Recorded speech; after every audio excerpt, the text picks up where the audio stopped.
मुद्गल पुराणाने अष्टविनायक मांडले ते आज आपण ज्याला महाराष्ट्रातले अष्टविनायक म्हणतो ते नाहीये, ते भारताच्या 8 दिशेला 8 सांगितले, त्या भागात त्याचे वेगळे नावं सुद्धा आहेत। आज जशाला तशी ते मंदिर उपलब्ध नाही। मूळ उपासनेचं सूत्र काय तर तुम्हाला मानसिक शांती, आणि मानसिक शांती कुठे मिळू शकते तर ती तुम्हाला याच क्षेत्रात मिळू शकते। आणि म्हणून उपासना ही मानसिक शांतीसाठी महत्त्वाची आहे। समर्थ रामदास स्वामी म्हणतात, नातुडे मुख्य परमात्मा म्हणून करावे लागे प्रतिमा। मुख्य परमात्मा जो आहे, निर्गुण निराकार ज्याला आपण म्हणतो, ओंकार ब्रह्म ज्याला म्हणतो, त्याचं अनुसंधान करता येत नाही, सामान्य माणसाला शक्य नाही। म्हणून समोर एक मूर्ती पाहिजे। विसर्जन या शब्दामध्ये वि उपसर्ग लागलाय आणि सर्जन हा शब्द आहे। सृजन शब्दाचा अर्थ काय तर निर्मिती होणे। कुठल्याही गोष्टीची एकदा तुम्ही निर्मिती केली की त्याचं विसर्जन म्हणजे पुन्हा निर्मितीच्या वापस जाणे हे अनिवार्य आहे। ती मूर्तीच आवडायला लागते, आणि मग एकदा मूर्ती आवडायला लागली की पुन्हा अडचण तीच झाली, मग तुम्ही निर्गुणापर्यंत कसे पोहोचणार? त्या मूर्तीचं विसर्जन, याचा अर्थ सगुणाचं विसर्जन झालं पाहिजे। मी पांडुरंगाची नाही उपासना करते, पांडुरंगाच्या निमित्ताने मी परब्रह्माची उपासना करतोय। उपासना परब्रह्माचीच करायची आहे, पांडुरंग हे माध्यम आहे, मूर्ती हे शेवटी माध्यम आहे। खाली लोटांगण वगैरे वाक्य चालू असतं आणि स्वतः भोवती गिरकी मारतात। का मारतात म्हटलं तर शास्त्र त्याच्या मागे काय सांगतं? शास्त्र सांगतं, आतापर्यंत तू जे मूर्तीत पाहिलं आरती करत असताना, त्या मूर्तीत तुला जे तत्व दिसलं ते तू आता सगळीकडे पहा, पूर्ण ब्रह्मांडात पहा।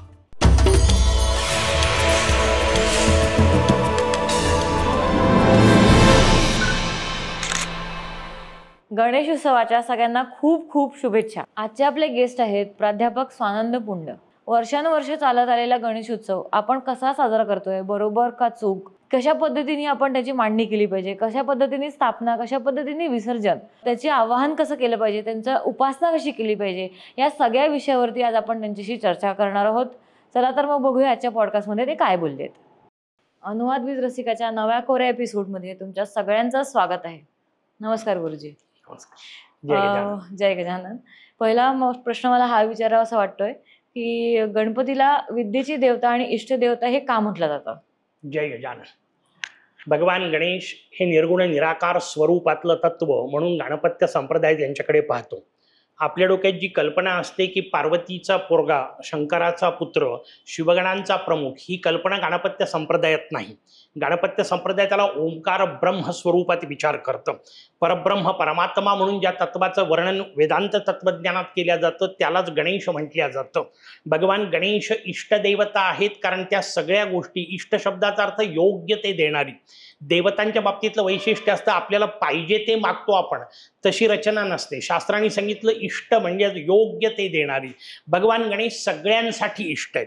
ते केवळ शिवपुत्र असते, केवळ पार्वती नंदन असते तर बाकीच्या अनेक संप्रदायांना त्यांनी आद्यपूज्य मानलेलंच नसतं। पण जेवढेही संप्रदाय आहेत, म्हणजे शैव असतील, वैष्णव असतील, शाक्त असतील, पाशुपत असतील, जैन बौद्ध तत्वज्ञानात सुद्धा गणेश तत्वज्ञानाचं, गणेश तत्वाचं वर्णन आहे। आणि म्हणून तो सगळ्यांना योग्य असणारा, इष्ट असणारा, आपल्याला योग्य ते देणारा, या अर्थाने इष्टदेव म्हटलं जातं। मोरयाचं वैभव हे आहे की मोरयाच्या 2 अंगाला 2 शक्ती आहेत, एकीला सिद्धी म्हणतात, एकीला बुद्धी म्हणतात। आपल्या सगळ्यांना हे नावं माहिती असतात, पण मी अनेकदा गंमत करतो आणि विचारतो की यातली सिद्धी कोणती आणि बुद्धी कोणती? अनेकांची पंचायत होते। शास्त्रांनी सांगितलं मोरयाच्या डाव्या हाताला जी आहे ती सिद्धी, मोरयाच्या उजव्या हाताला जी आहे ती बुद्धी। मग सिद्धी ही जीवनात पाहिजे। सिद्धी याचा अर्थ यश, पैसा, प्रतिष्ठा, पद, सन्मान, जे काही या जगात मिळतं त्या सगळ्याला सिद्धी म्हणतात। त्याच्या पलीकडे आहे बुद्धी।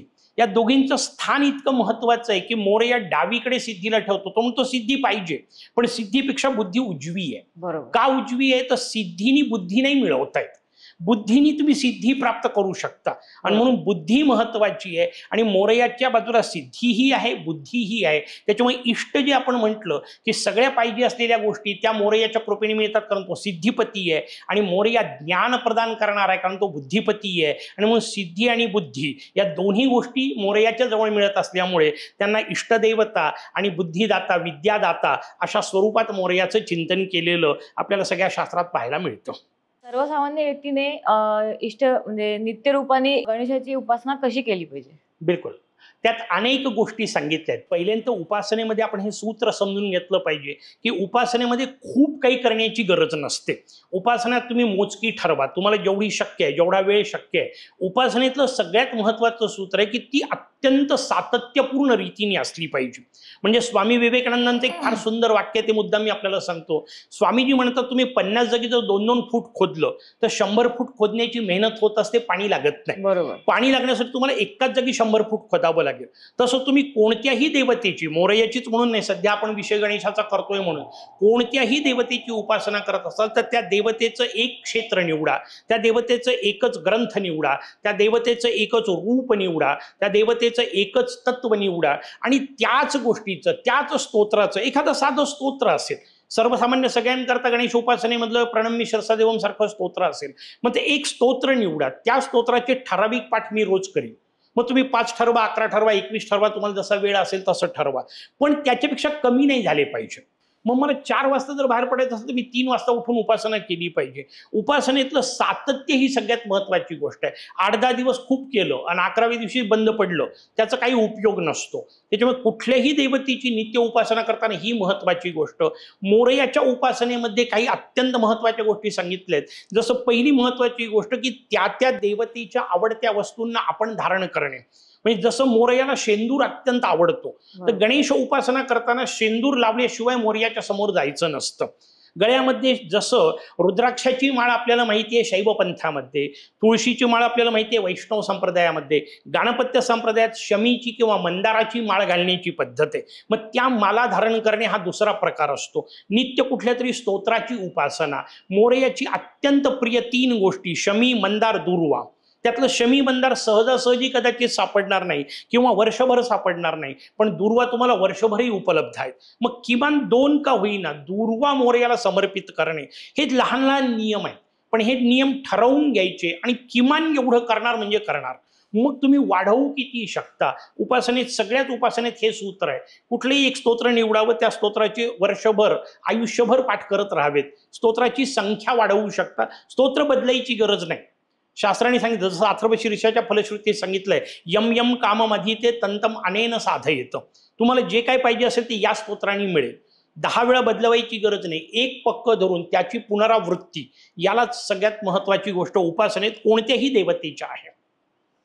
म्हणजे प्रत्येक गुरुजी वेगवेगळे उपासना करायला सांगतात की आता हे अडचण आली म्हणून ही सांगितली, ती अडचण आली म्हणून ती सांगितली. मग लोक त्या पद्धतीने मागे लागतात त्या गोष्टीच्या. तर मग तसं न करता आपलं जे कोणीतरी एक आपण पहिलं जे ठरवलंय तसं करायला पाहिजे की पण आपण जातोय कधी उपाय मागायला. बिलकुल. 2 मध्ये एक वेगळा फरक आहे. एक सकाम उपासना झाली किंवा नैमित्तिक उपासना. दुसरी उपासना असते नित्य उपासना. नित्य याचा अर्थ मी रोज करण्याची गोष्ट आहे, त्याच्यात बदल करण्याचा संबंध नाही. ते ठरलेलं तुमचं जे काही सूत्र असेल ते चालवा. नैमित्तिक उपासनेत 2 प्रकार आहेत आता म्हटलं तसं. एक नैमित्तिक उपासना कशी, जसं मी रोज माझ्या मोरयाची एक पूजा करतो. गणेश चतुर्थीच्या दिवशी पार्थिव गणेशाची पूजा वेगळी सांगितली, मग ती वेगळी पूजा आहे, ती नैमित्तिक आहे, तेवढ्या पुरतीच आहे. गाणपत्य संप्रदायात जसं भाद्रपदाला पार्थिव केला जातो तसं वैशाखी पौर्णिमेला पार्थिव व्रत सांगितलं, किंवा मग वेगवेगळी चतुर्थी व्रत सांगितले. संकष्टी चतुर्थीला चंद्रोदयाच्या वेळेच्या पूजेचं वर्णन सांगितलं. हे रोजचं सकाळचं वर्णन नाही. नित्य पूजा हा वेगळा विषय, नैमित्तिक पूजा हा वेगळा विषय. नैमित्तिक मध्ये पुढचा विषय की काम्य पूजन सांगितलं. याचा अर्थ मला एखादी कामना आहे, एखादं विशिष्ट गोष्ट मिळवायची आहे, त्याच्याकरता केलेली उपासना, तो वेगळा विषय आहे. त्याच्यामुळे तो नित्य उपासनेत लावण्याची गरज नाही. ती तेवढ्यापुरती सांगितली, तेवढ्यापुरतं त्याचं फल हे केलं, संकल्प सोडला, ती अनुष्ठान केलं, त्या अनुष्ठानाची पुनरावृत्ती म्हणजे त्याचं उद्यापन केलं. नित्य उपासनेला उद्यापन नावाची गोष्ट नाही. हा, मोरयाची उपासना शेवटच्या श्वासापर्यंत चालत राहणार, त्याच्यामुळे ते उद्यापनाचा विषय नाहीये. पण एखादी कामना घेऊन जेव्हा व्रत केल्या जातं तेव्हा त्याचे उद्यापन सांगितले, ते त्या त्या पद्धतीने करावेत. आताच तुम्ही बोललात की 3 प्रिय वस्तू आहेत गणपतींच्या, तर त्या काय म्हणजे काय आणि का बरं आहेत? शास्त्रामध्ये कसं आहे, आपल्याकडे 3-4 शास्त्र एकत्र चालतात. जसं एक असतं आयुर्वेद, एक असतं ज्योतिषशास्त्र आणि एक आहे धर्मशास्त्र. म्हणजे एक लहानसं उदाहरण मुद्दाम आपल्याला वेगळं सांगतो, किंवा जेव्हा शरद ऋतूतला काळ येणार, अश्विन पौर्णिमेचा विषय, तेव्हा आपण कोजागिरी पौर्णिमा करतो. आता त्या दिवसांमध्ये काय आहे तर त्या दिवसांमध्ये चंद्र पृथ्वीच्या सगळ्यात जवळ आहे, त्याला निकटोच्च असं त्या भाषेमध्ये म्हणतात. सगळ्यात जवळ चंद्र आहे, चंद्राच्या प्रकाशाची सगळ्यात जास्ती प्राप्ती आपल्याला त्या काळात होणार आहे. दुसरी गोष्ट, त्यावेळा आकाशामध्ये अगस्ती नावाच्या एका ताऱ्याचं वर्णन आहे, त्या अगस्तीचं प्रतिबिंब त्या दुधात पडतं. आता हे झालं आयुर्वेदाचा विषय. तसं दूध प्राशन केल्याने त्या थंडीच्या काळामध्ये तुम्हाला पुढे जे त्रास होणार आहेत ते सगळे दूर होणार. तुमच्या प्रत्येक आहार विहाराचा संबंध, ऋतुचर्या ज्याला सांगितलंय, ऋतू आचरण जे म्हटलेलं आहे, तर त्याच्यानुसार त्या गोष्टी केल्या. जसं मकर संक्रांत असेल तर तिळगुळाचे लाडू का, तर त्यावेळा शरीराला गुळाची उष्णता पाहिजे आणि तिळाचं स्निग्धता पाहिजे. मग त्या सगळ्या गोष्टींच्या मागे आयुर्वेद आहे. त्या आयुर्वेदाला सोबत काय दिलं, ज्योतिषशास्त्र. तो काय सांगतो, मग अशी म्हटलं तसं निकटोच्च आहे म्हणजे काय, तर सगळ्यात जवळ कुठे आहे, मग कोणता दिवस योग्य आहे उपासने करता हे ज्योतिषशास्त्र सांगतं. लोकांना सोपं पडतं कारण हे सगळं लोकांना समजत नाही. पौर्णिमा म्हणजे काय, निकटोच्च म्हणजे काय, तर चंद्राचे किरणाचे, अगस्तीच्या ताऱ्याचा प्रकाश हे कळत नाही. मग सांगितलं जातं की जो त्या दिवशी रात्री 12 वाजेपर्यंत जागेल त्याला लक्ष्मी प्राप्त होते. हा धर्मशास्त्राची जोड झाली. पण त्या निमित्ताने तुम्ही ते करावं. हे सगळे गोष्टी आयुर्वेदिक दृष्टीने. मोरयाला दुर्वा का व्हायच्या, तर गणेश उपासनेमधले जे हे आपण रोज करतो ती अत्यंत सामान्य विषय. मी जेव्हा साधनेच्या अंगाने म्हणतोय त्याने अंगात एक उष्णता निर्माण होते. त्या मंत्रांचा सतत जेव्हा हे करता, तुम्ही अनुष्ठान जेव्हा करता, ती उष्णता तुमच्या शरीरातली नियंत्रित करण्याचा संबंध दुर्वांशी आहे. कारण दुर्वा अत्यंत शीतल आहेत, शांत आहेत. नुसतं तुम्ही साध्या गवतावर जरी चाललात, दुर्वा सोडून द्या, तरी तुम्हाला तो थंडावा जाणवतो. त्याचा शरीराला जो परिणाम होतो, आता मुद्दाम सांगितलं जातं आजकाल की सकाळी गवतावर फिरा.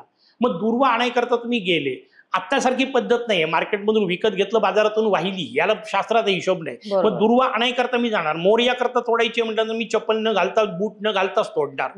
मग त्याच्यात सांगितलं नाही 3च पानांची पाहिजे, 21च पाहिजे. 3च्या ऐवजी समजा चुकून 4 पान आलं तर मोरया वापस नाही करणार.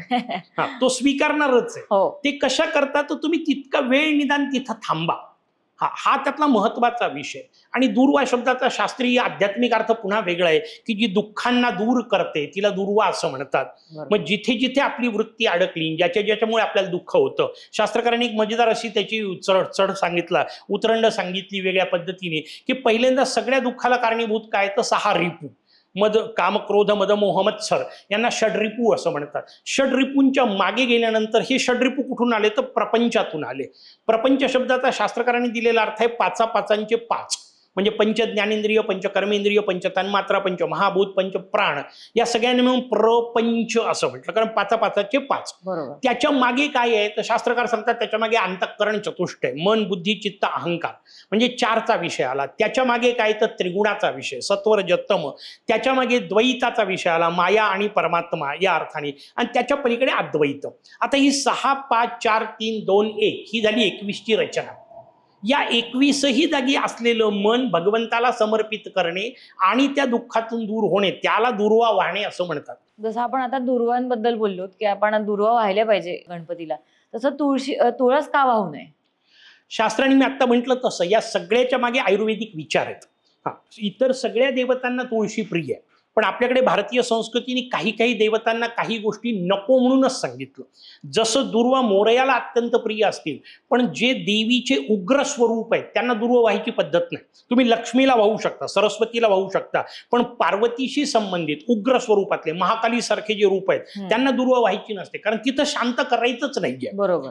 ती तत्व प्रगटच असलं पाहिजे, ते तेजस्वीत असलं पाहिजे. जसं भगवान शंकरांना कधी केवडा वाहत नाहीत. मग हे जे नियम आहेत ना, या सगळ्याच्या मागे शेवटी आयुर्वेदिक कारण आहे. आणि शेवटी कारण काय, तर जसं याच्यावर आम्ही जेव्हा अभ्यास करत होतो तेव्हा अभ्यासात हे लक्षात आलं की दुर्वा आणि तुळस हे एकमेकाच्या पूर्ण विपरीत गुणधर्म असणाऱ्या वनस्पती आहेत. म्हणजे एक पित्तकारक आहे, एक पित्तशामक आहे, एक वातहारक आहे, एक वातकारक आहे, एक शीत आहे, एक उष्ण आहे, एक तिक्त आहे, एक मधुर आहे. मग त्या प्रत्येकीचे गुणधर्म वेगळे आहेत. आणि शास्त्र सांगतं की अशा विरुद्ध गोष्टी एकत्र चालत नाही. म्हणजे आयुर्वेदाने दिलं की विरुद्धान्न नावाचा जो प्रकार असतो तो जसा एकत्र चालत नाही, तसं दुर्वा आणि तुळस एकत्र चालत नाही. म्हणजे उदाहरण त्याचे असतात की बाबा मध अत्यंत अप्रतिम, तूप अत्यंत अप्रतिम, पण मध आणि तूप समान प्रमाणात एकत्र केलं तर ते विष होतं. तांब्याच्या भांड्यात जर तुम्ही पाणी ठेवलं तर ते अत्यंत उपयोगी, पण पाण्याच्या तांब्याच्या भांड्यात तुम्ही दूध किंवा दही ठेवलं तर ते विष होतं. विष होतं.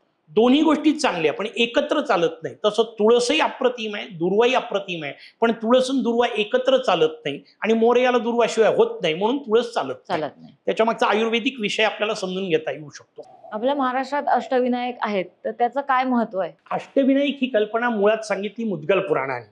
गाणपत्य तत्वज्ञान समजून घ्यायचं असेल तर सर्वोपरी श्रेष्ठ ग्रंथ आहे मुद्गल पुराण नावाचा.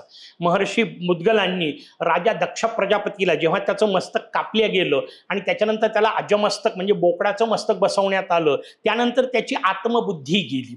मग देह म्हणून तो उठला, पण जेव्हा स्मृती नाहीये, विस्मृती झालेली आहे, त्यावेळी मुद्गलांनी त्यांना केलेला उपदेश. शब्द सुद्धा किती गोड असतात लक्षात घ्या. मुद्गल, मुद शब्दाचा अर्थ आहे आनंद आणि गल शब्दाचा अर्थ आहे ओसंडून वाहणे.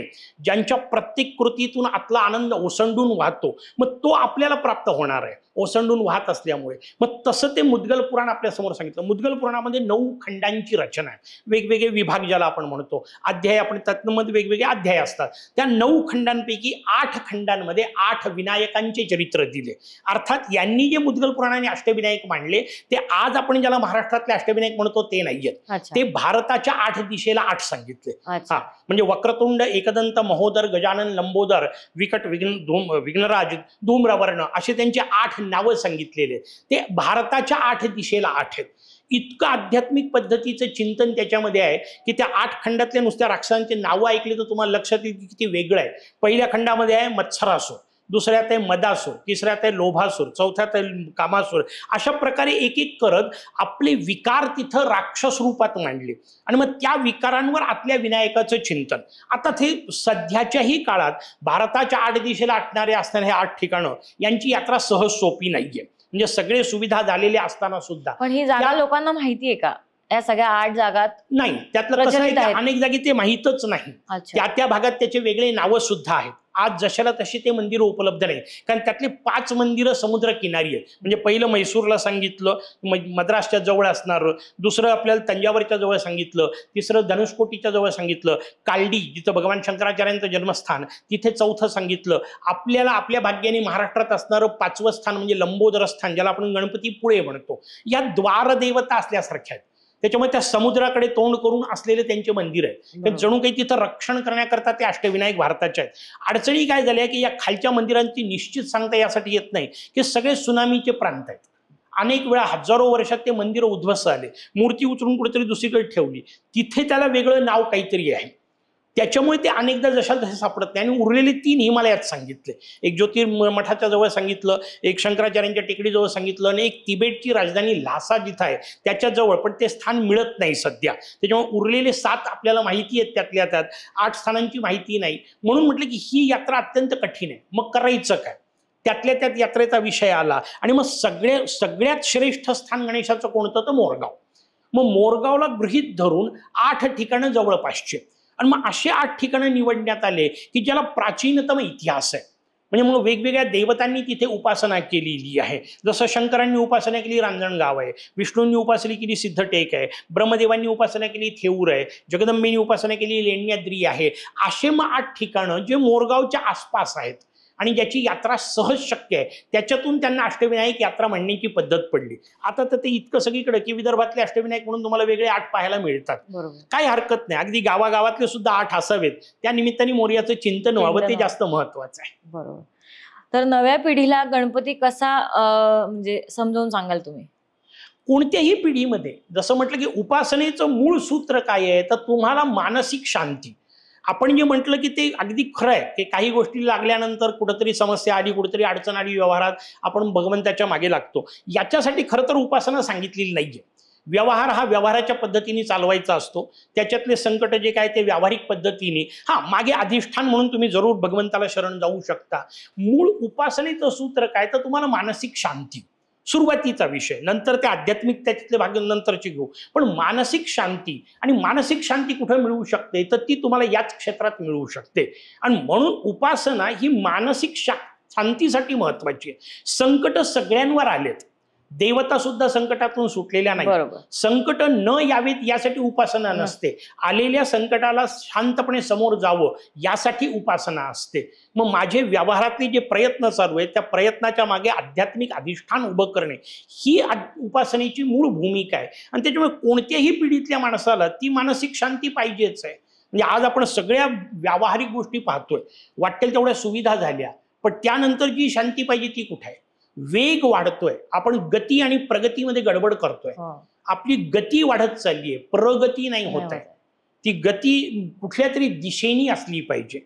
हे सगळं मिळाल्यानंतर जर मानसिक शांती नसेल, म्हणजे मी प्रवचनांमध्ये गमतीने एक उदाहरण देत असतो की प्रचंड मोठा बंगला असावा, त्यात अप्रतिम मोठं शयनकक्ष असावं, भला मोठा पलंग असावा, अप्रतिम लागलेला एसी असावा, मच्छरदाणी असावी, गादी असावी, दुलई असावी, सगळं असावं, पण या सगळ्याच्या पलीकडे झोप असावी ना. झोप नसेल तर या सगळ्याची किंमत शून्य आहे. बरोबर. त्याच्यामुळे आज व्यवहारात आपण जे नवीन पिढीला म्हणतोय हे सगळं मिळतंय, सुख साधन सुविधा प्रचंड मोठ्या प्रमाणात झाल्या, पण त्याच्यानंतर जी शांती पाहिजे, जे समाधान पाहिजे, त्यासाठी तुम्हाला आध्यात्मिक क्षेत्रात यावं लागेल. मोरयाचीच नव्हे, कोणत्याही देवतेची उपासना त्यासाठी महत्वाची आहे. तर आता आजकाल सगळ्यांना गणपती बसवायचे घरी, पण हे कितपत योग्य आहे की सगळ्यांनीच उठून यायचं आणि गणपती बसवायचे, मग ते मातीचा असो किंवा पीओपीचा असो किंवा मग धातूचा असो, हे कितपत योग्य आहे आणि हे खरंच करावं का लोकांनी? बिलकुल. शास्त्राने ते नियम असा सांगितलाय, जसं आम्ही गणपत्य संप्रदायातले घरातले जेव्हा उपासना करतो, ही बाकीच्या सगळ्या गोष्टीवर बोलतो मी, पण महत्वाची गोष्ट की घरात जेवढ्या व्यक्ती आहेत तेवढ्या मूर्ती आम्ही घडवतो. म्हणजे केवळ प्रत्येक घरात एक मूर्ती असा विषय नाही, ज्यांनी त्यांनी आपापल्या मूर्तीची पूजा करायची. पीओपीचा जे आपण उल्लेख केला ना, याचा धर्मशास्त्राशी काही संबंध नाही. धर्मशास्त्राने कुठेही पीओपीची मूर्ती करा म्हटलं नाही. धर्मशास्त्र लिहिलं तेव्हा हा पदार्थच नव्हता, त्याच्यामुळे त्याचा धर्मशास्त्राशी काही संबंध नाही. तो मूर्तीकारांनी स्वतःच्या सुविधेकरता करता ते लवकर तयार होते म्हणून ती गोष्ट आणली. त्याचा धर्मशास्त्राशी काही देणे घेणं नाही, त्याच्याकरता धर्मशास्त्राने बोलण्याची आवश्यकता नाही. धर्मशास्त्राने सरळ सरळ मातीची स्वतःच्या हाताने करण्याची मूर्ती सांगितली. बरोबर. बाहेरून मूर्ती आणणे हाही प्रकार पूर्वी नव्हता, ती मुळातच नव्हत्या, तशा सोयी नव्हत्या. फार फार तर गावातला एखादा मूर्तिकार केला, पण तीही मूर्ती वापरण्याची पद्धत नव्हती. ज्यांनी त्यांनी आपापली मूर्ती आपल्या हाताने तयार करायची. साचे असायचे, मातीचा गोळा करायचा, साच्यात घालायचा, तेवढ्यापुरती मूर्ती निघाली. मूर्तीच्या फार सुबकतेचा विचार तो नसावा असं नाही म्हणत मी, बिलकुल असायला पाहिजे, पण फार सुबकतेमध्ये नाही अडकायचंय. मूर्तीच्या माध्यमातून तुम्हाला अमूर्तापर्यंत पोहोचायचं. मूर्ती एक केवळ माध्यम आहे. तुम्हाला ओंकाराची थेट उपासना करता येत नाही, निर्गुण निराकाराची उपासना करता येत नाही. म्हणून एक समर्थांनी फार सुंदर शब्द वापरला. समर्थ रामदास स्वामी म्हणतात, नातुडे मुख्य परमात्मा म्हणून करावे लागे प्रतिमा. मुख्य परमात्मा जो आहे, निर्गुण निराकार ज्याला आपण म्हणतो, ओंकार ब्रह्म ज्याला म्हणतो, त्याचं अनुसंधान करता येत नाही, सामान्य माणसाला शक्य नाही. म्हणून समोर एक मूर्ती पाहिजे. मग ती मूर्ती प्रत्येकाने करायची. प्रत्येकाच्या घरात बसवावं याचं उत्तर आहे बिलकुल बसवावं, कारण उपासना ही सगळ्यांनी करण्याची गोष्ट आहे. आणि सामुदायिक जसं त्याचा एक फायदा आहे, लाभ आहे समाजाच्या दृष्टीने, तसं मुळात व्यक्तिगत हे विषय असल्यामुळे आनंद प्राप्ती हा व्यक्तिगत विषय. मला समाधान झालं म्हणून माझ्या घरातल्यांना होईल असं नाहीये. त्याच्यामुळे उपासना हा प्रत्येकाचा वैयक्तिकच विषय आहे, तो सगळ्यांनीच केला पाहिजे. सगळ्यांनी मिळून एकत्र येऊन करण्याचा त्यातला घराचा जो आनंद आहे, सगळ्यांचं एकत्रीकरण, एकमेकाशी संबंध, याही दृष्टीने उपयोगी आहे. पुढं तोच विषय सामाजिक येतो, म्हणून सामाजिक दृष्ट्याही ते योग्य आहे. पण हे भान चालवत की मला उपासना मानसिक शांतीसाठी, समाधानासाठी करायची आहे, ही भूमिका असली की मग सगळ्या गोष्टी मान्य आहेत. आता सार्वजनिक गणेशोत्सव हे टिळकांनी सुरू केलं असं आहे, सो हे आधीपासून चालत आलेलं आहे की टिळकांनी चालू केलंय म्हणून याचा खूप प्रचार झालेला आहे? 2-3 वेगवेगळ्या गोष्टी आहेत. पहिली गोष्ट कसं आहे, व्रत ही वेगळी गोष्ट आहे आणि उत्सव ही वेगळी गोष्ट आहे. शास्त्राने जे दिलेलं असतं ना, ते व्रताबद्दलचं वर्णन असतं. म्हणजे भाद्रपद शुद्ध चतुर्थीला जर आपल्याला गणेश उपासना करायची आहे तर त्याच्या आधी 1 महिन्याचं व्रत सांगितलंय. म्हणजे देवी पार्वतीने केलेलं व्रत कोणतं, ते तिने पार्थिव गणेश व्रत नावाचं व्रत केलं. ते श्रावण शुद्ध चतुर्थीपासून भाद्रपद चतुर्थीपर्यंत केलं आणि भाद्रपद चतुर्थीला त्या मूर्तीतून मोरया प्रगट झाले असं वर्णन आहे. हा झाला व्रताचा विषय. व्रत आधी करायचं असतं. नाही महिनाभर जमलं तर निदान संप्रदायाने त्यात सांगितलं की प्रतिपदा ती चतुर्थी एवढ्या काळात तरी व्रत करा. मग प्रतिपदा ती चतुर्थी हा व्रताचा विषय. मोरया प्रगट होण्याच्या आधी त्याला प्रगट करण्यासाठी प्रार्थना म्हणून जे केल्या जातं ते व्रत आहे, हा वेगळा विषय. मोरया प्रगट झाल्यानंतर पुढे जो आहे तो उत्सव आहे. त्याच्यामुळे हे जे बाहेरचे अनेक स्वरूप आपण पाहतो ना, हे उत्सव आहेत, हे व्रत नाही. मोरया झाला प्रगट चतुर्थीला, आता तिथून पुढे 10 दिवस मी आनंद व्यक्त करतोय. त्याच्यामुळे तो उत्सवाचा विषय आहे. लोकमान्यांचा जो विषय आहे किंवा त्या काळातल्या असंख्य लोकांनी जो विषय केला त्यांनी याचा उपयोग सामाजिक दृष्टीने केलाय.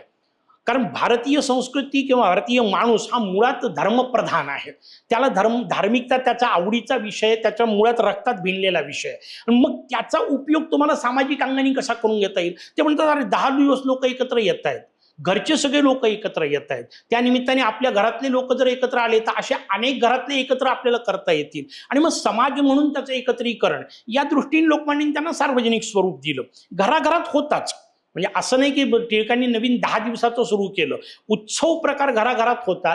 त्या घराघरातल्या उत्सवांना घरातले सगळे एकत्र येत होते. मग केवळ घरातले नाही तर आपलं भारतच आपलं एक घर आहे. वसुधैव कुटुंबकमची संस्कृती तुमची माझी, संपूर्ण विश्वाला घर. मग या निमित्ताने ते सगळे एकत्र यावेत आणि त्यातून काहीतरी समाज प्रबोधन व्हावं, त्यातून काही चिंतन व्हावं, काही मनन व्हावं, हा त्यांचा मूळ उद्देश होता. आपण दुर्दैवाने त्यापासून बरंच लांब चाललोय हा वेगळा विषय, पण मुळात सामाजिक दृष्टीने सुद्धा चिंतन मनन असावं आणि ते धर्माला धरून असावं, धर्माने अधिष्ठित अशा प्रकारचं असावं, ही त्याच्या मागची भूमिका होती. आपण बघतो की उत्सवाच्या नावाखाली गणेशाचं विद्रुपीकरण चालू झालेलं आहे. म्हणजे पिक्चरचं कॅरेक्टर धरून त्या तशी मूर्ती घडवल्या जाते किंवा काही 2-3 मूर्ती अशा पाहिल्या की ज्या स्त्री रूपात आहेत. किंवा मग आता प्रेमानंदजी महाराज इतके फेमस झालेत की त्यांच्या आकारात किंवा त्यांच्या अटायरमध्ये घेतलेली एक मूर्तिकाराने घडवलेली आहे. तर हा प्रकार बरोबर आहे का आणि बरोबर नाहीये तर मग हा कसा आपण त्याला हे करायला पाहिजे? पहिली महत्वाची गोष्ट तर ही गोष्ट 100% चुकीची आहे. मोरयाचं जे स्वरूप शास्त्रकारांनी दिलं त्याच स्वरूपात मूर्ती असली पाहिजे. वेगवेगळ्या अवतारांचे वेगवेगळे स्वरूप दिलेत. जसं कृतयुगातला विनायक अवतार झाला, तो दशभुज सांगितला, सिंहवाहन सांगितला, पीतवर्णीय सांगितला, तशी मूर्ती तुम्ही करू शकता. त्रेतायुगातला मयुरेश्वर सांगितला, मोरावर बसलेला आहे, 6 हातांचा आहे, निळसर पांढऱ्या अशा प्रकारचा रंगाचं वर्णन केलं, तशी मूर्ती करू शकता. सगळ्यात आपल्याला जवळचा अवतार कोणता तर द्वापार युगातला. द्वापार युगातला मोरया हा 4 हाताचा, लाल रंगाचा, मूषका म्हणजे उंदरावर बसलेला, हेच त्याचं जे स्वरूप सांगितलंय. उपासना तशीच असली पाहिजे. उपासना हा गंमत करण्याचा विषय नाही. मी या बाकीच्या याच्याबद्दल तर बोलतच नाही, मी चित्रपटातल्या नायकांबद्दल किंवा बाकीच्या लोकांबद्दलचं नाही, इतर देवतांच्या रूपात सुद्धा नाही. कारण 10व्या दिवशी त्याचं विसर्जन सांगितलंय. जगात कुठल्याही बाकी तत्वांचं विसर्जन नाहीये. तुम्ही शंकराच्या रूपात जरी भगवान गणेशाला केलं किंवा जसं मधल्या काळात खंडोबाची मालिका खूप प्रसिद्ध होती तर त्यांनी तसं केलं, तुम्ही खंडोबाचं विसर्जन करताय ना. बरोबर.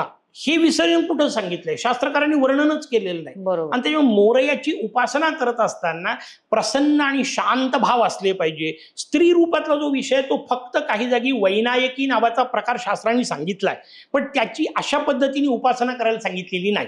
त्याच्यामुळे तसंही बसवायची गरज नाही. कुठल्याही साधू संतांच्या वेशात सुद्धा, देवी देवतांच्या वेशात सुद्धा मोरयाची मूर्ती करणं हे अत्यंत अयोग्य आहे. कारण त्याचं विसर्जन सांगितलेलंच नाही. म्हणजे मूळ मूर्ती आपली जशाला तशी गणेशाची आणि सोबत मागे शिवपार्वती असंही नाही करायला सांगितलं. तर त्याच्यातही आपण शिवपार्वतीचं विसर्जन करतोय. बाकी कुठल्याही देवतेचं विसर्जन सांगितलेलं नाही. त्या मूर्तीचं विसर्जन गणेश मूर्तीचं सांगितलंय. मोरया शास्त्रांनी सांगितला तसाच एकदंतम चतुरहस्तम पाशमम कुशधारिणम हे जे अथर्वशीर्षाने वर्णन केलं तशीच मूर्ती असावी, त्याचंच विसर्जन असावं.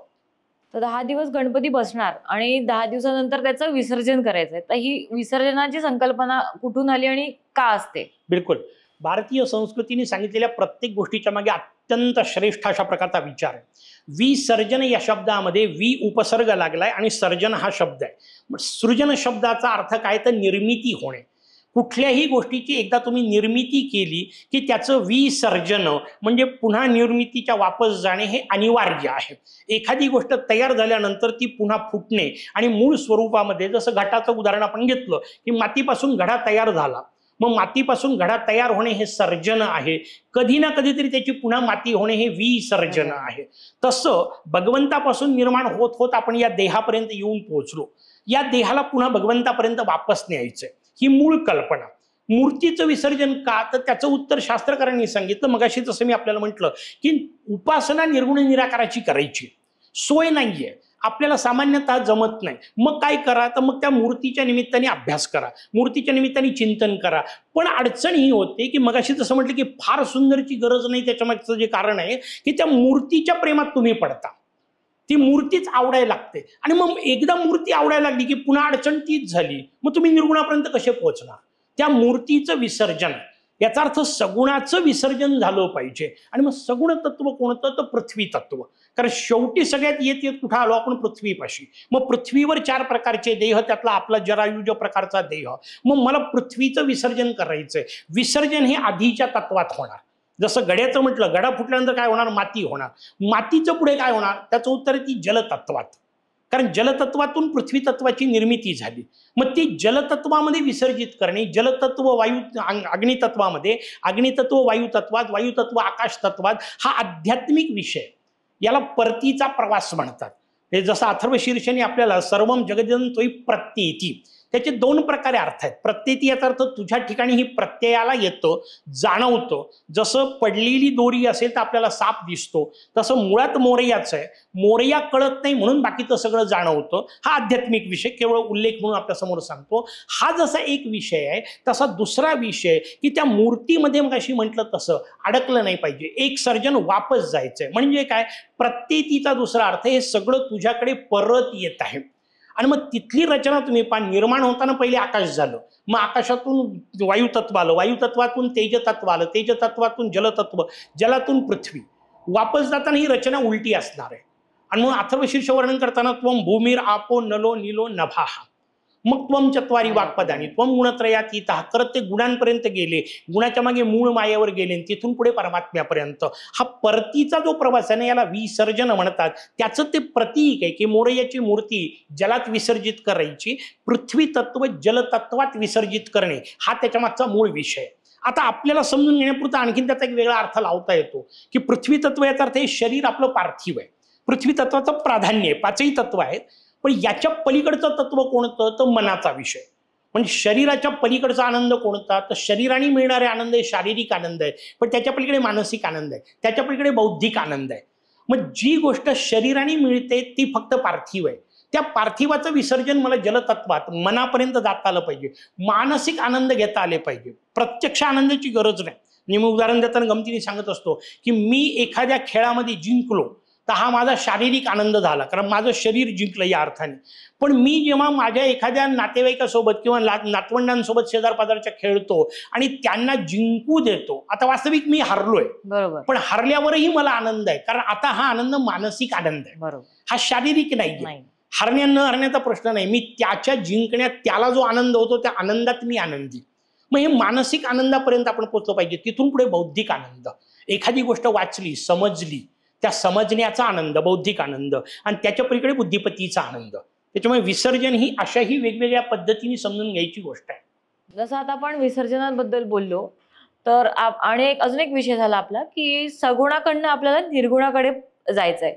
तर सगळ्या ज्या मंदिरातल्या ज्या मूर्त्या असतात त्या तर सगुण असतात, तर त्यांची पूजा आपण का करतो आणि त्या विसर्जित का होत नाहीत? बिलकुल. आत्ता जसं आपण सुरुवातीला सांगताना मी सांगितलं की ज्या पद्धतीने नित्य व्रत सांगितले, नैमित्तिक व्रत सांगितले, तसं तीर्थस्थानांचं एक वेगळं महत्त्व सांगितलंय. तीर्थस्थानांच्या वेगवेगळ्या महत्त्वातली एक गोष्ट असते की तिथे असंख्य लोकांनी असंख्य काळपर्यंत तपश्चर्या केलेली असते. त्याचा आपोआप परिणाम तुमच्यावर होतो.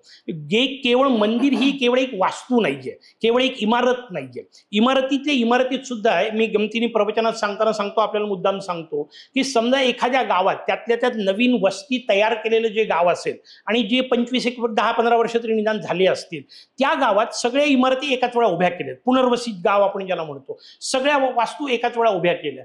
त्याच दगडामातीनी विटांनी, त्याच माणसांनी कदाचित शाळाही उभारली आहे, त्यांनीच चित्रपटगृह उभारलंय, त्यांनीच एखादं कुठंतरी मद्यालय उभारलंय, त्यांनीच एखादं मंदिर उभारलंय. या 4 जागी तुम्ही फिरा. 4 जागच्या वातावरणाचा तुमच्यावर परिणाम काय होतो ते पहा. व्यवहारातलं उदाहरण, आध्यात्मिक वगैरे सोडून द्या. शाळेमध्ये गेल्यानंतर तुमच्या मनात वेगळे भाव येतात. चित्रपटगृहात गेल्यानंतर तुम्हाला इच्छा असो की नसो आपोआप शिट्टी वाजवावी वाटते. बरोबर. तुम्ही कालपर्यंत वाजवली नाही, इतर वेळा कुठंच वाजवली नाही, तिथं का वाजवली? त्या वातावरणाचा तुमच्यावर परिणाम आहे. मग मंदिरांमध्ये शेकडो वर्ष असंख्य लोकांनी उपासना केलेली असते, त्या वातावरणाचा आपल्यावर प्रभाव हा मंदिराचा पहिला विषय. मंदिरातल्या मूर्तीचं विसर्जन का नाही? मगाशी मी आपल्याला जसं सांगितलं, काही नित्य व्रत आहे, काही नैमित्तिक व्रत आहे. हे नैमित्तिक व्रत आहे, 10 दिवसाचंच व्रत म्हणून, किंवा 4 दिवसाचं व्रत, 1 महिन्याचं, जसं मगाशी म्हटलं तसं हे व्रत 10 दिवसानंतर त्याचं विसर्जन आहे, कारण तो नैमित्तिकच आहे. मंदिरातल्या मूर्ती या नैमित्तिक नाही आहेत, त्या नित्य स्वरूपातच मांडल्या आहेत. म्हणजे बहुतेक मंदिरातले सगळे आपण जर उदाहरणं पाहिले तर आपल्याला लक्षात येतं की तिथे त्या भक्तांनी उपासना केली, भगवान प्रगट झाले, त्यांनी प्रार्थना करताना सांगितलं की इथून पुढच्या सगळ्या जीवांच्या कल्याणाकरता तुम्ही इथे कायमचे राहा. त्यांनी प्रार्थनाच कायमची राहण्याची केली. अर्थात पुढची महत्वाची गोष्ट समजून घ्यायची, मंदिरात गेल्यानंतर सुद्धा त्याही मूर्तीत अडकायचं नाहीये. मूर्ती हे माध्यम आहे. एक व्यवहारातलं उदाहरण सांगतो. अप्रतिम गाणं भीमसेन जोशींचं आपण ऐकतोय, पण भीमसेन जोशींचे केवळ आलापच ऐकत असलात किंवा तेच ऐकत राहिलात, त्या तानाच ऐकत राहिला तर तुम्ही गाण्यापर्यंत कधी पोहोचाल? मग तुकोबारायांचा अभंग समजा भीमसेनजी गात असतील तर पंडितजींच्या आवाजातून तुकोबांपर्यंत पोहोचायचंय, पण तुकोबांचे शब्द नाही पकडायचे, तुकोबांपासून विठोबापर्यंत पोहोचायचंय. मग ही पुढची रचना आहे, लक्षात घ्या. मंदिरात सुद्धा उपासना करताना भगवान जगद्गुरू आद्यशंकराचार्य स्वामी महाराजांनी जी भूमिका सांगितली, ते पांडुरंगाच्या समोर उभे राहतात. पांडुरंगाचा उल्लेख आला म्हणून मी आपल्या समोर ते सांगतो. ते पांडुरंगाच्या समोर उभे राहतात आणि पांडुरंगाष्टक निर्माण करताना महायोग पीठे तटे भीमरथ्याम वरम पुंडरीकाय दातुम मुनींद्रैहि समागत्य तिष्ठत्य आनंद कंदम इथपर्यंत सरळ वर्णन करत आलं. शेवटची ओळ फार महत्वाची आहे, परब्रह्म लिंगम भजे पांडुरंगम. मी पांडुरंगाची नाही उपासना करतोय, पांडुरंगाच्या निमित्ताने मी परब्रह्माची उपासना करतोय. उपासना परब्रह्माचीच करायची आहे. पांडुरंग हे माध्यम आहे, मूर्ती हे शेवटी माध्यम आहे. हे जे म्हटलं ना ते त्या अर्थाने की जसं रस्त्याने आपण चाललोय, मध्येच तुम्हाला घाट प्रारंभची पाटी दिसते, पाटी म्हणजे घाट नाहीये, पण पाठीमुळे आपल्याला कळतं पुढं घाट आहे.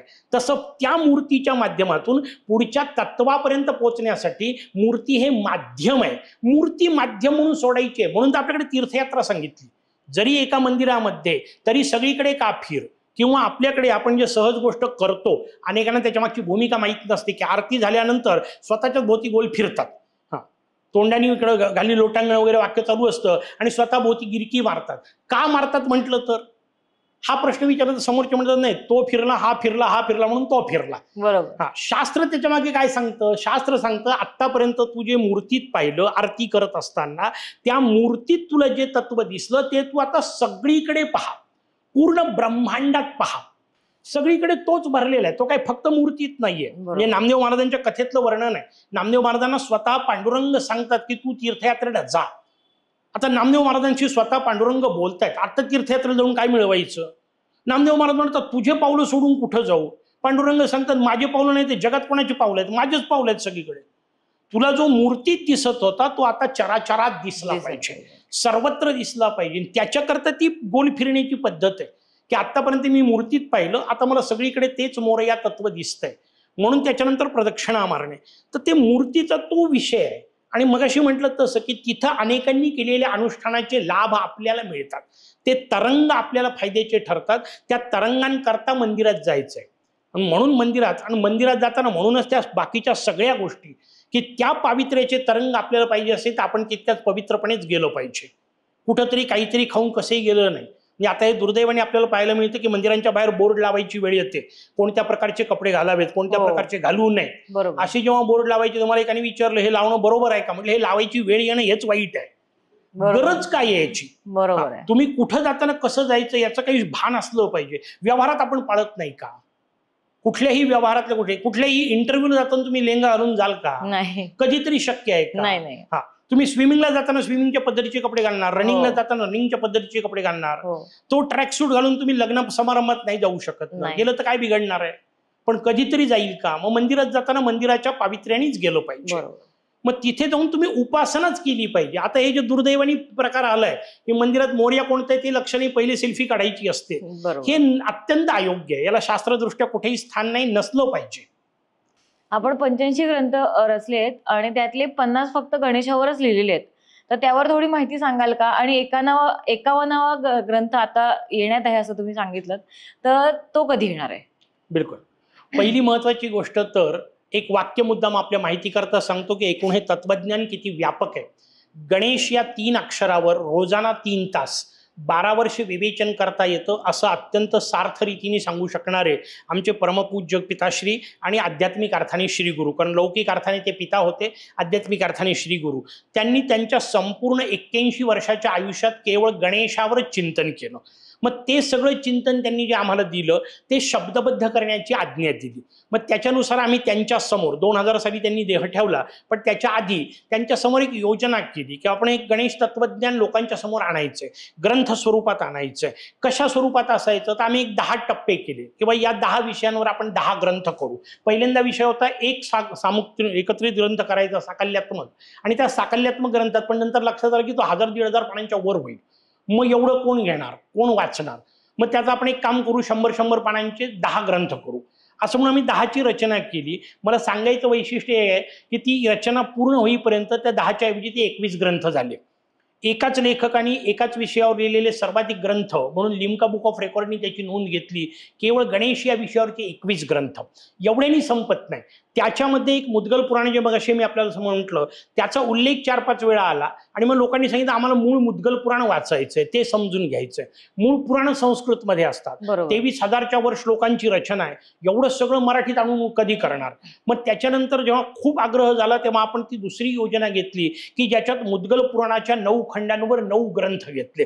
पण पंचायत कशी असते, नुसती गोष्टीला गोष्ट सांगून उपयोग नाही, कारण ती समजत नाही. जोपर्यंत त्या कथेच्या मागे त्या कथनीय काय सांगायचंय हे जोपर्यंत तुम्ही मांडणार नाही तोपर्यंत नुसत्या गोष्टीचा उपयोग नसतो. म्हणून ती रचना झाली 9 खंडांची. असे हे 30 ग्रंथ तयार झाले. मग त्यातले अनेक पुन्हा वेगवेगळ्या पद्धतीने, कारण हा सगळा काळ चालू आहे 2001 पासून 2000 जवळजवळ 20 पर्यंत, असे वेगवेगळे ग्रंथ जेव्हा येत गेले त्यात आणखीन नवीन नवीन जे मिळत गेलं त्यातून पुढच्या रचना.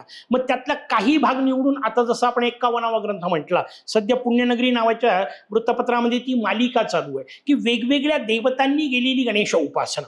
मग जसा आपण मगाशी उल्लेख केला की शंकरांनी रांजणगावला गणेश उपासना केली, विष्णूंनी सिद्धटेकला गणेश उपासना केली, भगवान ब्रह्मदेवांनी थेऊरला गणेश उपासना केली. सगळ्या देवतांनी केलेल्या गणेश उपासना आहे. आपल्या विदर्भापुरतं म्हणायचं तर वामनांनी मांडलेले आपल्याला आदोश क्षेत्राला, ज्याला सध्या आपण आदासा म्हणतो, तिथे गणेश क्षेत्र उपलब्ध आहे. यवतमाळ जिल्ह्यात दारव्हा नावाचं गाव आहे, तिथे श्रीकृष्णांनी मांडलेली गणेश उपासना आपल्याला केलेली गणेश उपासना पाहायला मिळते. माहूरला परशुरामांनी मांडलेले गणेश आहेत. असे वेगवेगळ्या देवतांनी मांडलेले गणेश, अशा प्रकारची ती आपण एकत्र रचना केली. अनंत चतुर्दशीच्या दिवशी मालिका ज्या दिवशी संपूर्ण होईल त्याच दिवशी त्याचं ग्रंथरूपामध्ये येईल सर्वपूज्य सर्वाधिपूज्य असं त्याचं नाव असणार आहे की सगळ्या देवतांनी गणेश उपासना कशी केली. आणि मग हे जे आपण ग्रंथ घेतले यात गणेश तत्वज्ञानाबद्दल आहे, गणेशाच्या परिवाराबद्दल आहे, मगाशी जसं सिद्धिबुद्धी म्हटलं, लक्षलाभ गणेशाच्या पुत्रांचे नाव आहेत, नग्न भैरव नावाची गणेशाची भैरव देवता आहे. मग अशा सगळ्या देवतांबद्दलची माहिती आहे. गाणपत्य संप्रदायात वेगवेगळे आचार्य कोणते झाले,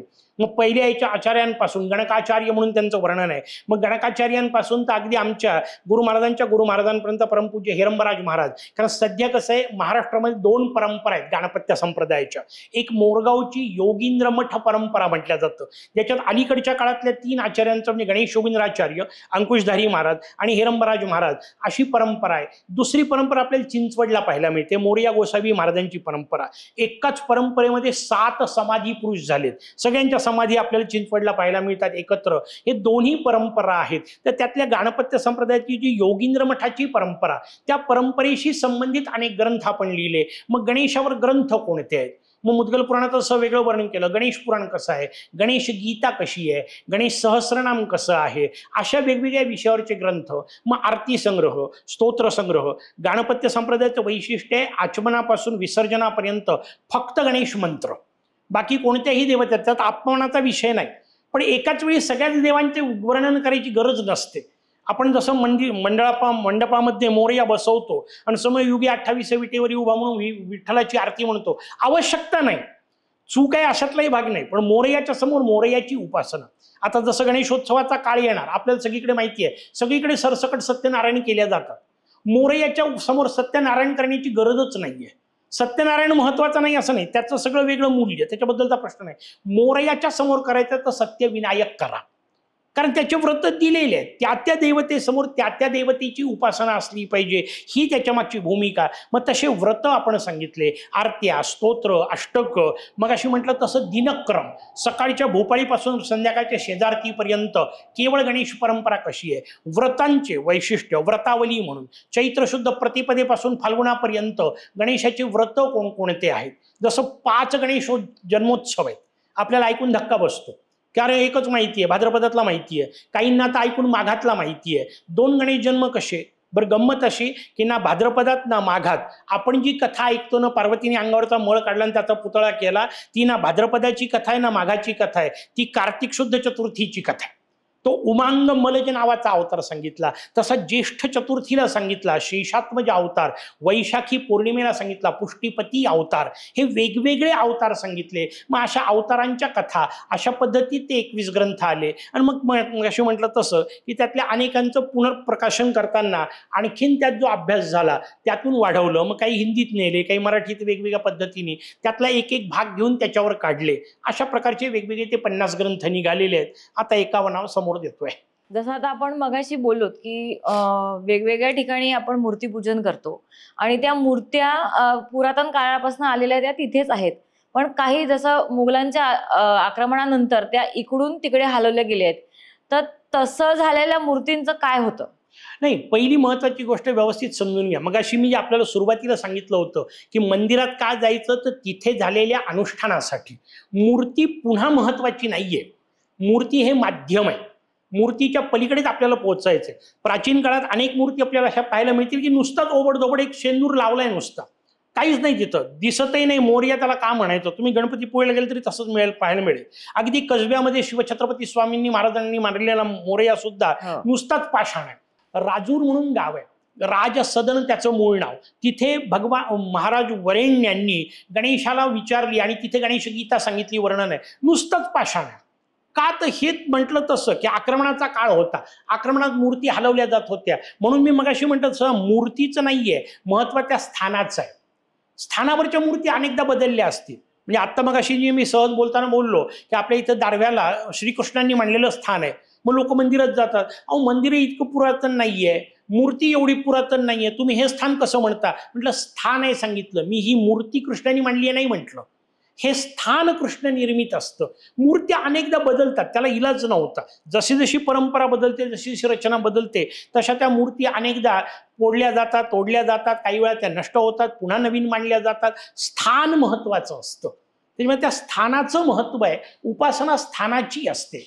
तसं आता हा स्थान महत्वाचं आहे म्हटल्यावरती जसं आता अजून एक विषय चालू आहे, म्हणजे कॉन्ट्रोवर्सीचाच विषय, की ज्ञानवापी मस्जिद जिथे आहे त्या जागेसाठी आपण म्हणतोय, पण ती जागा आपल्याला मिळत नाहीये.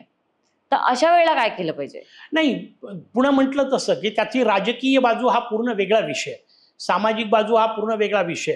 जोपर्यंत शांततेने मार्ग निघून त्या उपासकांच्या जर तिथं श्रद्धा दडलेल्या आहेत, तर त्या गोष्टी शांतपणे मोकळ्या सोडायला कोणती अडचण असण्याचं कारण नसतं. आता तर ते वेगवेगळ्या पद्धतीने सिद्धही होत आहे, पुरातत्वीय माध्यमातून सिद्ध होत आहे, ग्रंथांच्या माध्यमातून सिद्ध होत आहे. आक्रमकांनी त्या काळात केलेले आक्रमणं म्हणजे त्याच्यावर पुढच्यांनी म्हणणं म्हणजे स्वतःची नाळ कुठेतरी आक्रमकांशी जोडणं आहे. या देशातल्या नागरिकांनी या देशाच्या परंपरेशी आपली नाळ जोडलेली असावी, एवढंच आपण त्यावर म्हणू शकतो. बाकी राजकीय पद्धतीने जे चालायचे ते प्रकार चालतीलच. तर नवीन पिढीला गणपती जवळचा वाटावा म्हणून आपण काय केलं पाहिजे? मी मग अशी म्हणतो तसं की त्याच्यातल्या मानसिक शांतीचा विषय आपण समजून घेतला पाहिजे. त्यांना जी मानसिक शांती मिळायला पाहिजे. दिवसभर तुम्ही मोबाईलच्या कनेक्शनमध्ये आहात, 2 मिनिटं हातातला काढून घेतलं तर लहान लेकरू जेवत सुद्धा नाही, अशी घराघरातली परिस्थिती आहे. ते यंत्र उपयोगी आहेत, बरोबर आहे, पण वैज्ञानिक पद्धतीने निर्माण झालेली कोणतीही गोष्ट ही शेवटी साधनं आहेत. तुम्हाला गाड्यांचं प्रचंड वेग मिळाला, गाडी खूप चांगली मिळाली, पण जायचं कुठे जर निश्चित नसेल तर गाडीचा उपयोग काय? त्या वेगाचा उपयोग काय? तुमचं गंतव्य ठिकाण ठरलेलं असलं पाहिजे, त्याच्यावर तुमचं काम असलं पाहिजे. ती मानसिक शांतीच आहे. ती शांती तुम्हाला या माध्यमातून मिळत नाही. मग तुम्हाला मानसिक शांती करता तिकडे वळायचं आहे, ही भूमिका पहिल्यांदा. आणि तुम्ही जे कोणतं काम करत असाल, माझ्या मागे माझा भगवान आहे, हे शेवटी कसं आहे, ज्योतिषशास्त्र असो किंवा हे सगळे मार्ग असो, कुठला तरी एखादा खडा घातला म्हणजे तुमचं आयुष्य उद्यापासून बदललं असं होत नसतं. नाही, तसं होत नाही. मग कशा करता ते खडे सांगितले, त्याच्या मागचे काही त्याचे मूल्य आहेत. मी त्या मूल्यांना आता हात नाही लावत आहे, त्याच्याबद्दल नाही बोलत आहे, पण तो घातल्यानंतर आता माझं काम होणार, हा जो आत्मविश्वास निर्माण होतो ना, तो तुमचे कामं करत असतो. बरोबर. मी एखादं व्रत केलं, आता माझं काम होणार, बरोबर. ही मानसिकता महत्वाची असते. आपण ते मनोवैज्ञानिक चिंतन जे आहे ना, ते उपासनेचं नवीन पिढीला जर समजावून देऊ शकलो तर नेमकेपणाने ते त्याच्या मागे सहजपणे येतील, तरच त्याचा उपयोग होईल. आता तुम्ही मेल्यावरच्या स्वर्गाकरता गोष्टी सांगाल तर उपयोगाच्या नाहीत, त्या कामाच्या नाहीत. हे त्याच्या मागचं पुन्हा वेगळं तत्व आहे. पण महत्व त्याला नाहीये, महत्व तुम्ही तुमच्या रोजच्या जीवनात. कारण हे करण्यावाल्या माणसाला इतकी शांतता मिळते. माझं म्हणणं सोडून द्या शांतता, व्यवहारातल्या गोष्टी. आज मी उपासना करतो, आज कलेक्टरच्या जवळ असतील एवढ्या सगळ्या सुविधा भगवंताच्या कृपेने माझ्या घरामध्ये मला बसल्या जागी मिळू शकतात. तुमच्या व्यावहारिक लाभ सुद्धा मिळतात ना, तुमचं आनंदाने काम करत असताना. बरोबर. हे सगळं जर मिळू शकतं तर व्यावहारिक लाभ पहिले मिळवा, मग अशी म्हणतात तसं सिद्धी मिळवा. कायम लक्षात ठेवा, भारतीय संस्कृतीने गरीब किंवा भिकारी राहायला सांगितलेलं नाही. आपण गरीब आणि दरिद्री शब्दातच गडबड करतो. गरिबी हा मनाचा विषय, दारिद्र्य हा व्यवहाराचा विषय. तुम्ही सिद्धी संपन्न असलेच पाहिजे, पण सिद्धी नुसती कामाची नाही. कारण कोट्यावधी रुपये असले तरी मानसिक शांती त्यातून मिळत नाही. त्यासाठी बुद्धी, आणि बुद्धीच्या माध्यमातून बुद्धिपती, ही रचना जेव्हा आपण नवीन पिढीला सांगू ना, तेव्हा त्यांना ते पटेल. आणि ते पटतंय. म्हणजे आज तुम्ही मंदिरांमध्ये जाऊन पाहिलं ना, बाकीच्या अनेक गोष्टी असतील, प्रचंड मोठमोठे अत्यंत सुशिक्षित असणारे IT क्षेत्रातल्या लोकांची गर्दी तुम्हाला पाहायला मिळते. कारण त्यांनाही हे आता पटायला लागलंय की आपल्या रोजच्या जीवनातून आपल्याला ही शांती नाही मिळत जी मंदिरात मिळते. बरोबर. मग त्या अंगाने जेव्हा आपण त्याच्याकडे घेऊ ना, तेव्हा त्याचं मनोवैज्ञानिक चिंतन आपल्याला मांडलं पाहिजे. म्हणजे ते कोणत्याही पिढीला त्रैकालिक टिकणारं आहे, ते पटणारं आहे. गणपतीला नैवेद्य दाखवतो आणि मोदकाचा नैवेद्य असतो, तर मोदक हा खरंच गणपतीला आवडणारा पदार्थ आहे का? बिलकुल. हे सगळे जे वेगवेगळ्या देवतांच्या आवडीचे विषय सांगितलेले असतात, तर त्याच्या मागे पुन्हा मगाशी म्हटलं होतं त्या पद्धतीने आयुर्वेदिक चिंतन महत्वाचं आहे. मोदक शब्द त्याला किती वेगवेगळ्या अर्थाने घेता येतं लक्षात घ्या. मोद शब्द आहे, त्यात क लावला पुढे. कुठल्याही गोष्टीला करणारा या अर्थाने क लावतो. धावक, वादक, गायक, तसा मोदक. मोद शब्दाचा अर्थ काय? आतून मिळणारा आनंद, तो ज्याच्यामुळे मिळतो तो मोदक. आता मोदकाची गंमत लक्षात घ्या, ती तळलेल्या मोदकापेक्षा तुम्हाला उकडीच्या मोदकात जास्त लक्षात येईल. बरोबर. उकडीच्या मोदकातली जी वरची पारी आहे, जी तांदळाच्या पिठाची सामान्यतः केली जाते, त्याला काहीच चव नाहीये. ती पारी अत्यंत बेचव आहे. तसा विचार केला तर नुसतं जर तुम्ही पारी खाल्ली तर काही चव लागणार नाही. बरोबर. आतमध्ये जे भरलेलं आहे ते सारण महत्वाचं आहे. पण ते सारण जेव्हा त्या पारीत भरून जेव्हा मोदक तयार होतो, त्यानंतर जेव्हा तुम्ही खाता तेव्हा त्या पारीला सुद्धा त्या सारणाची चव लागते. ही जी रचना आहे ही या देहाला लावायची आहे. हा देह, वरचा जो स्थूल देह आहे, हा बेचव आहे तशा अर्थाने, आध्यात्मिक अर्थाने. पण याला सुद्धा आतमधल्या परमात्मा तत्वाचा जर स्पर्श झाला तर हा देहही पूजनीय होतो. याला मोदक म्हटलं. मला कुठलीही गोष्ट करत असताना त्यात आनंद मिळाला पाहिजे. मग मोदक शब्दामध्ये तो भाव आहे. आणि म्हणून देवतांना आवडतो. ते मोरया खातो की नाही हा भाग महत्वाचा नाही. देवता कुठलीही खाऊ शकत नाही. देवता तुमचा प्रत्यक्ष पदार्थ खाऊ शकत नाही. देवता तेज तत्वाची असते आणि त्याच्यामुळे देवता फक्त गंध ग्रहण करते. तुम्ही जो पदार्थ ठेवता त्या पदार्थाचा गंध देवतेपर्यंत पोहोचतो, पदार्थ पोहोचत नसतो. स्थूल पदार्थ देवता खात नसते, गरजही नसते त्याची. त्याच्यामुळे तो प्रश्न नाहीये. त्याच्यामागचं जे चिंतन आहे ते आपण जर समजून घेतलं तर मग मोदकाचा आनंद आपल्याला समजून घेता येतो की मी जे काही करतोय त्यात मला आनंद मिळाला पाहिजे, म्हणजे मोदक. आणि तो कुठून मिळतो? मोरयाच्या कृपेने. म्हणून मोदक ही मोरयाची आवडती गोष्ट. हिंदू धर्मात गणपतीला महत्व आहेच. म्हणजे प्रत्येक पूजेच्या, कुठल्याही पूजेच्या आधी गणेश स्मरण केलं जातं आणि मगच ती पूजा करतो आपण. ती का करतो आणि एवढं महत्व गणेशाला पहिले का दिलेलं आहे? बिलकुल. जसं व्यवस्थित आपण हे समजून घेतलं किंवा तो केवळ शिवपुत्र नाही, तो केवळ पार्वती पुत्र नाही, शिवगणांचा प्रमुख नाही. कुठल्याही साधू संतांनी त्यांचं असं वर्णन केलेलं नाही. सगळ्यांनी परब्रह्म परमात्मा म्हणून वर्णन केलं.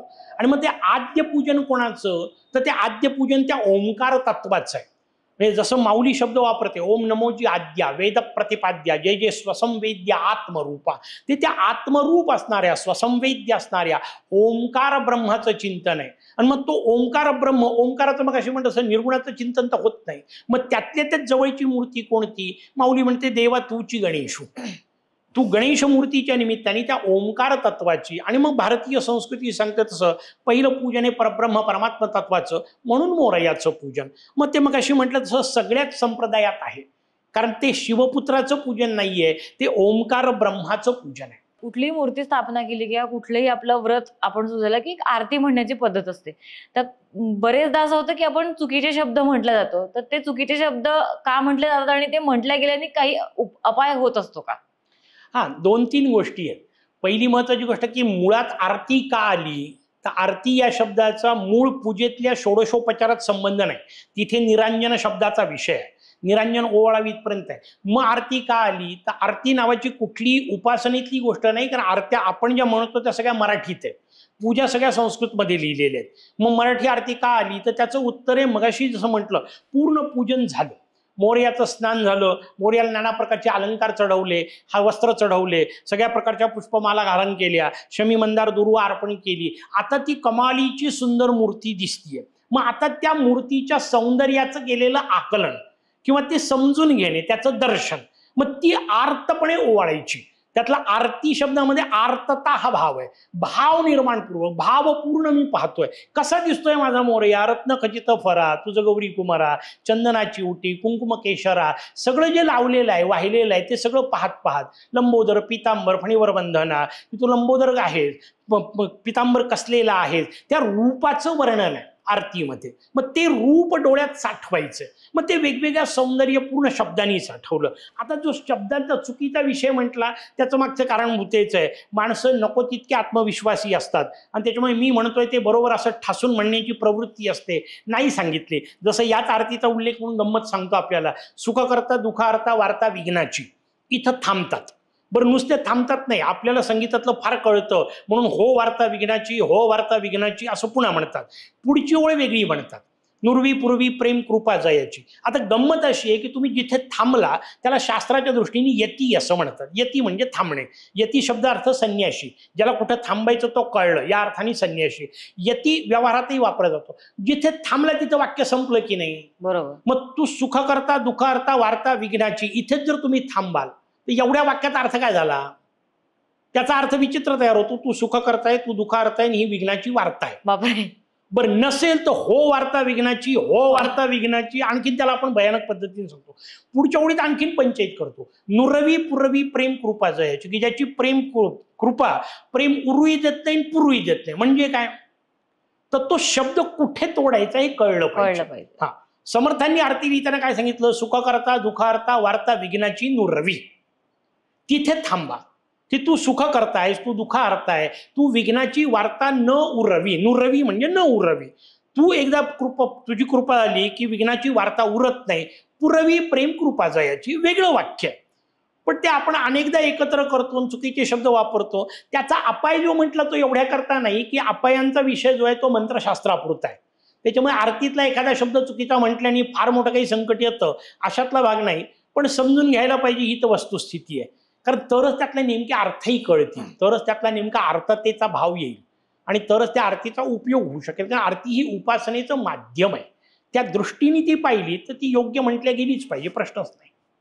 काही दारावर किंवा आपण मेन गेटवर किंवा असे पोस्टर लागलेले असतात किंवा मग मूर्त्या ठेवलेल्या असतात, त्या योग्य आहे का प्रत्येक घरात? हा, त्याच्यात दोन प्रकार आहेत. एक तर दारावर आकृतीसारखं कोरलेलं असेल तरी त्याच्या काही गोष्टी सांगितल्यात, म्हणजे त्याला काही प्रत्यवाय नाही, वेगवेगळ्या आकृत्या सांगितल्या. मोरयाची असावी असं नाही, वरती दाराच्या तुम्ही मोरयाची मूर्ती नक्की मांडू शकता, म्हणजे दारावरची गरज नाही किंवा तसं पोस्टर लावण्याची गरज नाही, पण दाराच्या वर. पण दाराच्या वर याचा अर्थ पूर्ण दारापर्यंत पसरलेली पाटी असावी, कारण मध्येच नुसता भाग केला तर तो वास्तुशास्त्राच्या दृष्टीने वाईट आहे. दाराच्या वर रोध तयार होतो. दाराच्या वर पूर्ण दोन्हीकडे पलीकडे पसरणारी अशी पाटी असावी, त्याच्यावर तुम्ही मूर्तीची स्थापना जरूर करू शकता, काही अडचण नाही. येता जाताना गणेश, कारण गणेश पट्टी हा सगळीकडे वर्णनच केलेला आहे. अच्छा, हे प्राचीनतम काळापासून मंदिराच्याही सुद्धा तशी बाहेर देवाचं कोणतेही मंदिर असो, बाहेर मोरया असतोच, त्याला वंदन करूनच आतमध्ये जावं, हे पहिले आद्य पूज्याचा हिशोबात वापरलेलंच आहे. एक कथा आहे जी सांगितलं जाते की गणपतीने महादेवाला आत सोडलं नाही म्हणून त्याचं मुंडकं कापलं गेलं आणि मग त्याला दारावर ठेवू नये, कारण मग अशा घरात नवरा बायकोची भांडणं होत असतात आणि मग घराचा जरा थोडासा हे होतं. नाही, मुळात कसं आहे, ही जी कथा आपण ज्याचा उल्लेख केला ना, ती इतकी वेगळी कथा आहे की ती पूर्ण आध्यात्मिक अंगाने आहे. त्याच्यावर अर्थात तासनतास विवेचन करावं लागेल. मुळात पार्वतीने अंगावरचा मळ काढला म्हणजे काय, पार्वतीला गरज काय, पार्वती कोण आहे? शास्त्राने एक नियम सांगितलाय, जे पिंडी ते ब्रह्मांडी, म्हणजे या संपूर्ण अनंतकोटी ब्रह्मांडात जे काय ते या माझ्या 6 फुटात आहे. मग आध्यात्मिक जशी रचना असते त्याच्यात एक व्यष्टी पद्धती सांगितली असते, एक समष्टी पद्धती. व्यष्टी म्हणजे फक्त देहापुरता विचार करायचा, समष्टी याचा अर्थ संपूर्ण ब्रह्मांडाचा विचार. मग ब्रह्मांडात जे काय आहे ते या देहात आहे म्हटल्यानंतर माझ्या देहात पार्वती मला शोधता आली पाहिजे. कुठे शोधायची? तर मगाशी जसं आपण अंतःकरण म्हटलं, त्यात मन, बुद्धी, चित्त, अहंकार, त्यातली फक्त बुद्धी स्त्रीलिंगी आहे. बुद्धीलाच पार्वती म्हटलंय. तिच्यावर चढलेला मळ कोणता? अहंकाराचा, ममत्वाचा. तो मळ म्हणजे मोर्याच्या मध्ये येणं. तो मळ निघाला की भगवान प्राप्त होतो. हे सगळं आध्यात्मिक अर्थ त्यामध्ये दिलेला आहे. त्या पद्धतीने मस्तक उडवलं म्हणजे काय? तर ओळख आहे. तुमचा माझा नुसता हात आणून दाखवला आणि विचारलं कोणाचा आहे तर नाही सांगता येणार. नुसता पाय दाखवलं तर नाही सांगता येणार कोणाचा आहे. पण नुसता चेहरा दाखवला तर सांगता येईल, कारण चेहरा ही ओळख आहे. पुन्हा तीच सूत्र आपल्याकडे येतं की पार्वती म्हणते हा माझा मुलगा आहे, आणि भगवान शंकर गुरु आहेत, ते म्हणतात नाही, मुलगा नाही, त्याच्यात आत्मीयता नसली पाहिजे, माझं तत्व म्हणून नाही, ते तत्व आहे, मी त्याचा उपासक आहे, ही रचना असली पाहिजे. म्हणून ते मस्तक उडवतात. आणि मग नंतर गजमस्तक बसवलं. ते गजमस्तक याचा अर्थ केवळ एक हत्ती नावाचा प्राणी, त्याचं डोकं नाहीये. तर गज शब्द हा जगच्या उलटा आहे. ग ज हे दोन अक्षर ते पलटवले की ज ग होतं. हे जग कसं आहे तर शास्त्राने त्याचं वर्णन केलं. सगुण, साकार, सावयव इत्यादी जग आहे, त्याच्या जे विपरीत ते गज. आणि मोरयाला तसंच ओळखायचं म्हणून गजानन. तर ती कथा त्या पूर्ण आध्यात्मिक अंगाने आहे. त्याचा नवरा बायकोशी भांडण्याशी काही संबंध नाही. आणि असा दारावर मोरया असल्यामुळे भांडणं होतं नाही. उलट मोरयाला तसं दारावर ठेवण्यापेक्षा घरात घ्या, त्याची उपासना करा, संसार सुखाने चालतील. बरोबर. तर आजचा एपिसोड आपण गणपती आणि गणपतीच्या विषयी घेतलेला आहे. चांगलीच माहिती आपल्याला मिळाली आहे. असेच नवीन नवीन पॉडकास्ट आपल्याला या चॅनलवर ऐकायला मिळतील. असेच तुम्हाला विषय गणपतीबद्दल अजून काही ऐकायचं असेल तर या चॅनलला लाईक करा, सबस्क्राईब करा, शेअर करा, आणि जास्तीत जास्त लोकांपर्यंत ही माहिती कशी काय पोहोचेल त्याच्यासाठी आम्हाला मदत पण करा. धन्यवाद. जय गजानन.